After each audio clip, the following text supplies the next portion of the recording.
Bonjour et bienvenue sur Comics Code pour le 37e épisode d'une semaine en comics où on va parler rapidement de quelques-uns des titres sortis cette semaine ou la semaine d'avant.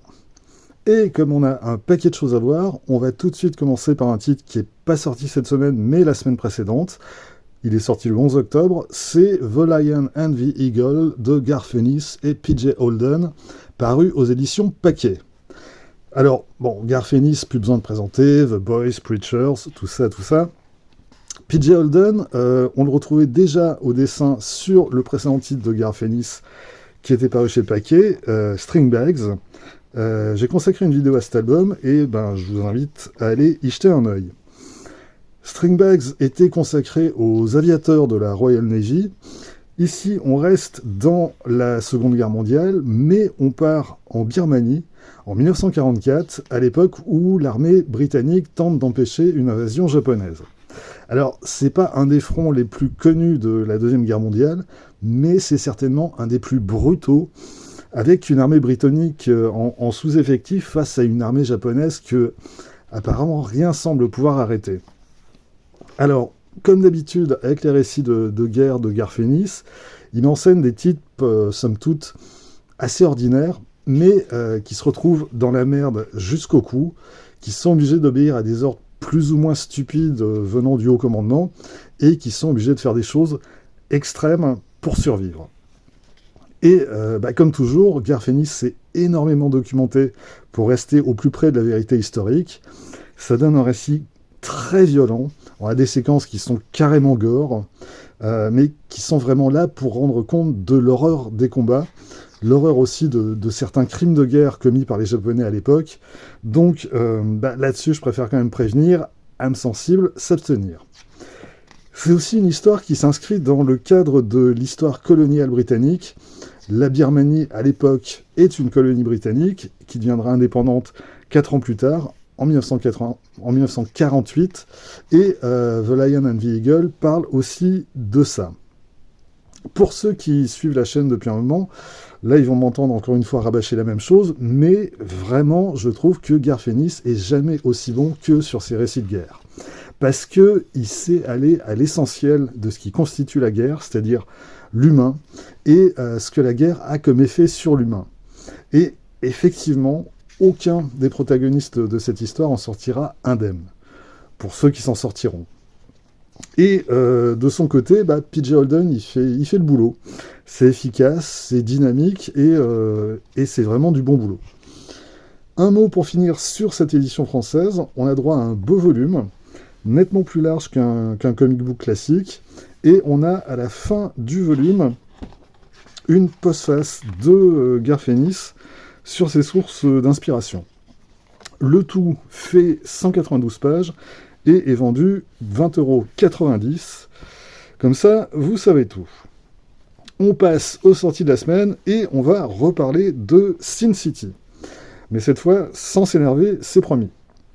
Le tome 3 de la série, Le Grand Bain de Sang, est sorti chez Guinémonine. Et cette fois, j'ai pris l'édition souple et tout va bien. Le volume a parfaitement supporté la lecture. Du coup, la dernière fois, à force de m'énerver sur la qualité de l'édition collector, j'ai à peu près pas parlé de l'histoire, donc on va pouvoir en causer un peu plus cette fois. Mais on va quand même commencer par un avertissement. Comme dans les tomes précédents, on a droit à une préface qui est signée Yann Graff et Jean-Marc Lenné, qui est encore une fois tout à fait intéressante. Par contre, si vous n'avez jamais lu ce récit, ne lisez surtout pas cette préface avant le récit proprement dit, parce que ça va vous spoiler toute l'histoire. Donc, vous commencez par l'histoire de Miller, et ensuite seulement, vous irez lire ce que Yann Graff et Jean-Marc Lenné ont à en dire. Et l'histoire, donc, elle met à nouveau en scène Dwight McCarty, le héros du tome précédent, et les prostituées de Sin City. Ceci dit, il n'y a pas besoin d'avoir lu le tome précédent pour tout comprendre à cette histoire. Et cette histoire, tout commence par une histoire presque banale, une histoire de violence conjugale, avec un personnage qui s'appelle Jackie Boy, qui est un espèce de trou du cul violent, alcoolique et franchement dangereux. Et à partir d'une altercation entre Jackie Boy et sa copine, tout va aller de mal en pis tout au long du récit, et au final, ça va quand même dessouder sévère. Dans ce troisième tome, le dessin de Frank Miller est de plus en plus stylisé, et de plus en plus épuré, et ça donne des planches que je trouve vraiment, mais vraiment fascinantes. En fait, ce que j'aime vraiment dans Sin City, c'est davantage le travail graphique de Miller que son scénario, qui est bien, qui là aussi tend vers l'épure, donc il y a une vraie cohérence entre le dessin et le scénario. J'avais lu la plupart des histoires de Sin City à l'époque où elles sont parues en singles aux États-Unis, donc ça remonte presque à 30 ans. Du coup, pourquoi j'ai décidé de me refaire à la série en VF? Parce que je me suis rendu compte il n'y a pas si longtemps que ça que les rééditions en volume, comme celle-ci, contiennent des planches en plus par rapport au single. Si je prends cette scène dans le numéro 1 de The Big Fat Kill, où Dwight fout la tête de Jackie Boy dans les chiottes, ça donne cette séquence. En volume, Frank Miller, il a rajouté 4 pages. Alors, clairement, ces 4 planches, elles apportent strictement rien à la narration. On n'a pas besoin de voir Dwight plonger la tête de Jackie Boy dans les chiottes sous 3 angles différents. Au contraire, en fait, même ça ralentit inutilement le rythme du récit. Mais le fait est que c'est quand même très beau. Là, c'est un pur plaisir esthétique, même si c'est au détriment de la narration.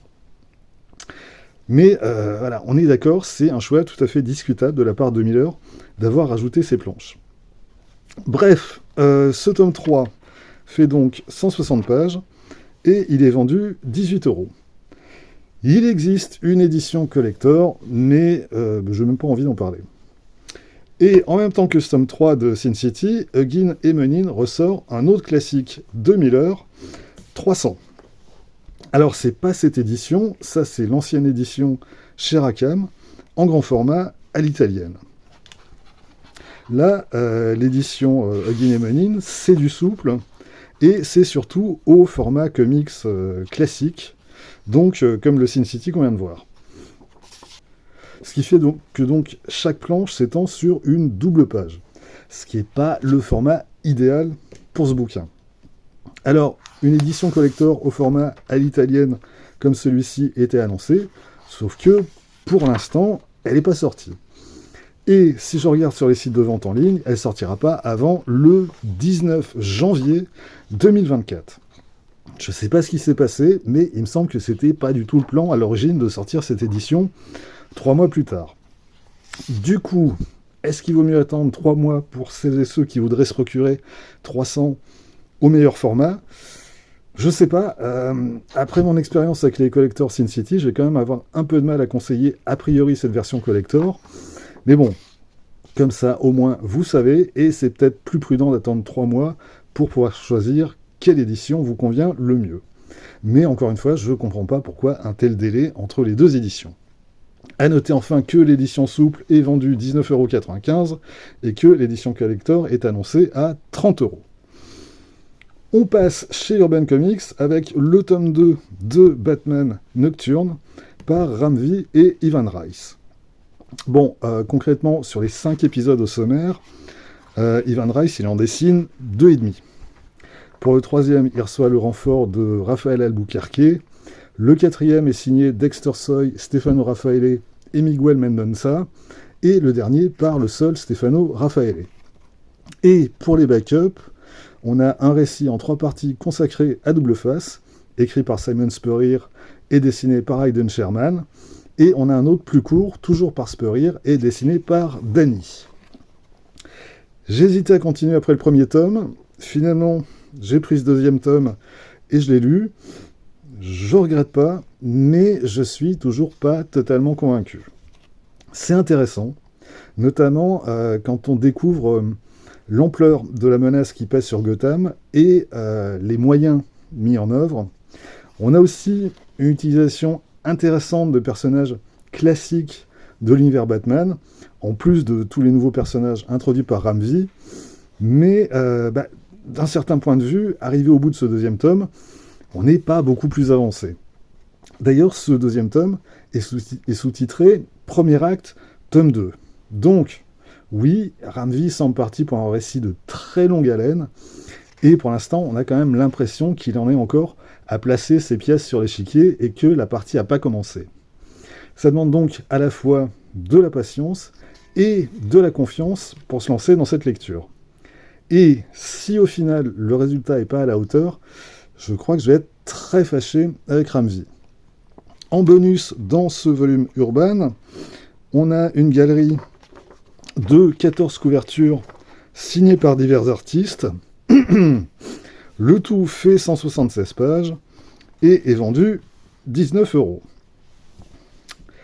Batman toujours, avec le volume 3 des Batman Chronicles de 1988, avec au sommaire les 6 derniers numéros de l'année de Detective Comics, soit les numéros 590 à 595, plus la mini-série The Cult par Jim Starlin et Bernie Wrightson.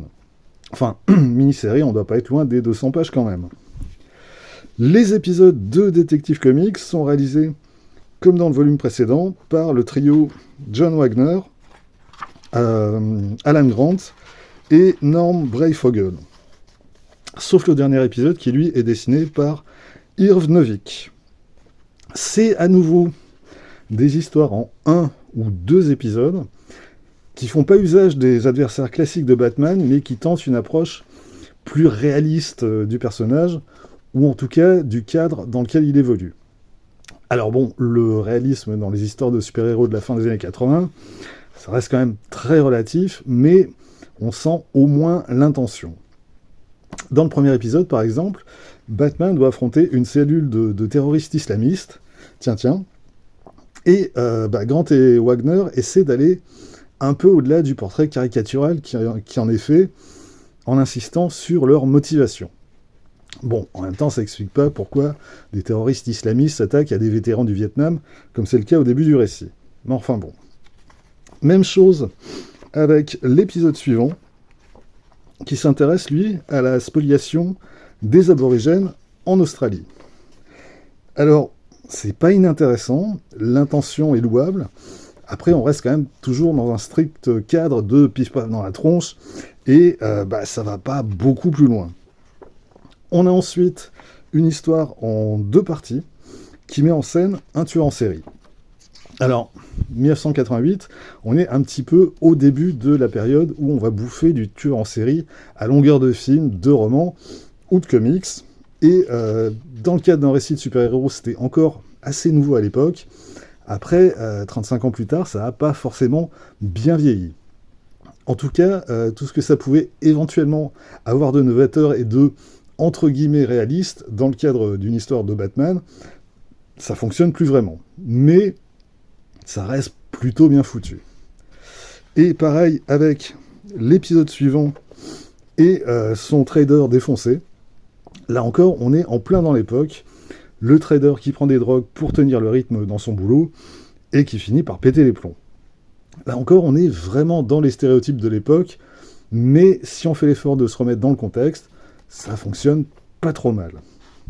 Le dernier épisode, enfin, s'inscrit dans le cadre du crossover Invasion et voit Batman affronter des aliens à Cuba. Dit comme ça peut paraître bizarre, mais effectivement, hors du contexte d'Invasion, ça a à peu près aucun intérêt. Et enfin, on a un récit bonus, signé par 2 débutants à l'époque, Jeff O'Hare et Roderick Delgado. Bon, on peut pas dire qu'ils aient vraiment fait carrière ensuite. Le scénario est assez nul, le dessin, lui, est plutôt pas mal, mais c'est un récit vraiment totalement anecdotique. Et donc, ensuite, on a la mini-série The Cult de Jim Starlin et du légendaire Bernie Wrightson au dessin. Alors, si vous ne l'avez jamais lu, c'est un très bon récit, très sombre, très violent, avec un Batman totalement dépassé et vaincu par ses adversaires, et qui doit faire face à une menace d'une ampleur assez inédite pour l'époque. J'en dirai pas beaucoup plus, mais vraiment, c'est un des très bons récits de cette époque consacré à Batman. Le problème, évidemment, c'est si vous possédez déjà ce récit, dans sa version Urban, ou dans sa version Eagle Moss, ou même dans sa vieille édition en 4 tomes chez Comics USA, qui s'appelait Enfer Blanc, et ben du coup, vous allez payer 35 balles pour 6 épisodes et à peine 160 pages d'inédit. C'est un petit peu rude. En même temps, Urban pouvait difficilement faire l'impasse sur ce récit, donc voilà, au moins, vous êtes prévenus. Comme d'habitude, avec les Batman Chronicles, on a droit à un paratexte très intéressant. On a les commentaires de Robert Greenberger, on a les courriers des lecteurs de l'époque, on a aussi des textes d'époque signés Denny O'Neil ou Jim Starlin. De ce point de vue, Chronicles, ça continue d'être une édition de référence. Ce volume 3 fait donc 360 pages, et il est vendu 35 €. On va terminer ce passage en revue des sorties de la semaine chez Delcourt, avec le nouveau Ed Brubaker, Sean Phillips, Night Fever. Après 5 tomes de Reckless, Brubaker et Phillips changent de registre. On n'est pas dans le polar cette fois, on est plus... c'est compliqué à définir. Il y a une part de thriller plutôt dans la dernière partie du récit. Il y a un côté fantasmatique où le réel et l'imaginaire se mélangent. Il y a un côté psychologique aussi très important. L'histoire en 2 mots, c'est celle de Jonathan Webb, qui est un agent littéraire qui sera en France à un salon du livre. Ça se passe en 1978. C'est un type qui a plutôt réussi sa vie, qui a une certaine réputation dans son milieu, qui est marié, 2 gosses, et tout se passe bien. Et en même temps, il a 45 ans, et il se demande si c'est vraiment la vie dont il rêvait. Il voulait devenir écrivain, sauf que il n'a jamais pendu une ligne, et qu'aujourd'hui, il représente des écrivains. Et pendant ce salon du livre, sa vie va basculer.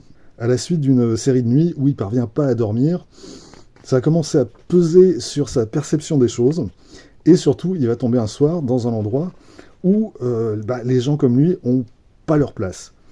Et là, il va prendre l'identité d'un autre, et il va vivre une vie qui n'est pas la sienne, et qui est même aux antipodes de sa vie, et il va découvrir des choses sur lui-même, et sur le monde en général, mais quand même surtout sur lui-même, et sur qui il est, ou qui il aurait pu être.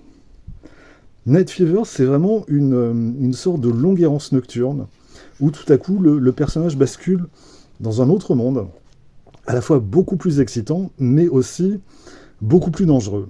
Et toute la question pour lui et pour le lecteur, c'est de savoir où est sa place dans lequel de ces mondes. Et c'est vraiment une excellente lecture. Et alors, en plus, on sent que Sean Phillips est particulièrement inspiré par cette histoire. Il réalise des planches superbes, et il fait ressortir vraiment toute l'étrangeté du scénario de Brubaker et de l'univers qu'il met en scène, ses personnages, ses rencontres. Vraiment, j'arrive même pas à imaginer un autre artiste pour raconter cette histoire. Et donc, je précise que Night Fever est une histoire complète, sans aucun lien avec aucune des autres séries des auteurs. Donc, si vous hésitez à vous lancer dans une lecture de Brubaker et Phillips, parce que ça vous obligerait à lire X volumes, ici c'est pas le cas, donc ça peut être une excellente porte d'entrée sur leur univers, même si Night Fever est un peu atypique de ce qu'ils font habituellement. Pour dire 2 mots en conclusion de cette édition Delcourt, c'est un format de luxe, il n'y a pas de bonus hormis une postface d'Ed Brubaker, l'album fait 112 pages, et il est vendu 16,95 €. Voilà, c'est tout pour cette semaine, rendez-vous très vite pour la suite. D'ici là, vous pouvez vous abonner à cette chaîne, laisser un commentaire, partager cette vidéo sur les réseaux sociaux, et surtout, lire des comics. Soyez sages, et à bientôt.